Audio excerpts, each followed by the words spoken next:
What's up, guys? And today I will be talking about Kinalite Kingdom. Of course, as you can see, I'm in the game right now, and we will be talking about Morphu. And for those of you who don't know what Morphu is, basically it was a Kinalite that won the copy Kinalite contest. I decided not to make a video on it because I wanted to make a video like after the contest had already finished, just like I did with Mirlo. And so, well, more specifically the Mirlo trio. So I've decided that now that it has won, I will go ahead and make a video on it. And I will start this off by showing you the announcement. So, of course, they made an announcement, and I'll read it out to you. It says, announcement ping. Hey trainers, it's that time that you guys have been waiting for. As the head of the art department, I'm here to announce and congratulate the winner. And for those of you who don't know, Warclips is the official artist for Kinalite Kingdom. Congratulations to Hotpot for having your concept Morphu win the copy Kinalite contest. Morphu will be a Kinalite that you can find in Kingdom 1. In addition to the concept, we made adjustments to allow Morphu to fit with more of what we had planned with our vision for our copy Kinalite. Now, it says that the Morphu, its Kinalite description is, it is a very aggressive yet tricky Kinalite.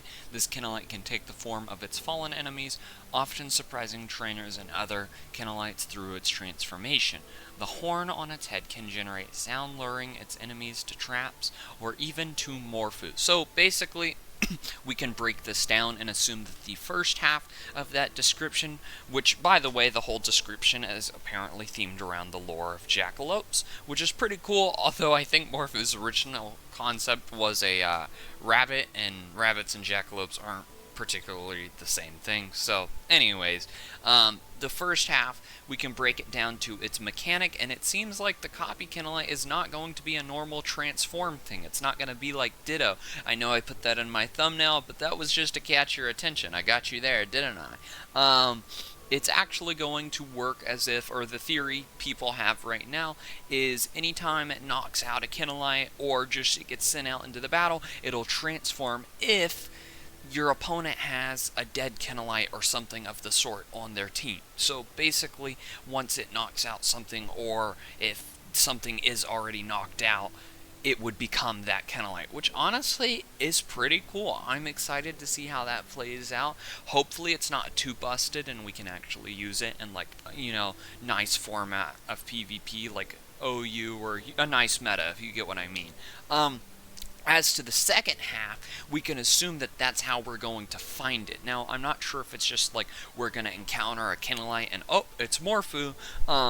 I think there's going to be signs as to figuring out whether a Kinalite is Morphu before you just encounter Kinalites, which will be really cool, and I'm hoping that they do something like that, and that would explain why it's Sound Spirit instead of its original typing that it had, which was Pure Dark or Dark Normal. It was going to go either way. Now, they said, Warclip said they made some changes that upset some people, not everyone. Personally, myself, I voted for Morphu. I was very happy with it. You can see that the old design is obviously a lot bigger, a lot more menacing, and that's part of the reason why they changed it, was because it actually didn't fit the size requirements for the copy Kinalite contest. But Hotpot won, he got the majority of votes, so they condensed it and changed it a bit, and you can see all they really had to do was shorten the tail so that it was only, you know, one loop instead of a double spiral, and they also changed some of the features by making it, you know, smaller than the original. And I like that. People say, you know, obviously it looks cuter, like it's not as dark as it was, and I really don't think that's going to be the case. I think in the game it may look a lot more menacing than people are, you know, letting on. So, we'll see how that ends up. Now, I do also want to show that they did show the actual rig for it, I guess is what it would be called. Basically, it's the model, and this is what we'll be seeing in the game. It's also what I used for my thumbnail, as you can see, and they even went as far as to send a video that literally showed like actually all the rigs inside of it, or the bones is what they would be called.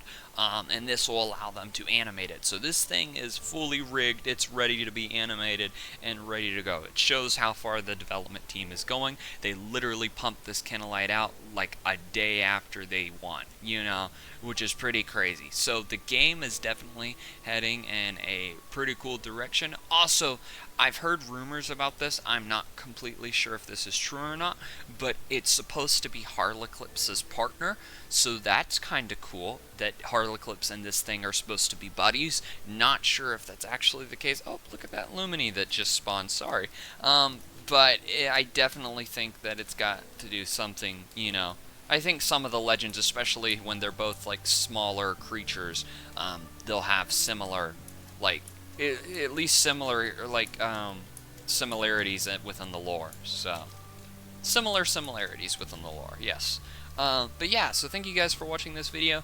If you enjoyed it, then please let me know in the comments below. I'm now doing both Lumion Legacy content, I'm doing Kinalite content, and I'm going to be live streaming a whole ton of other games that I find really fun. So if you just want to hang out and chat with me, then go ahead, just hang out and chat with me.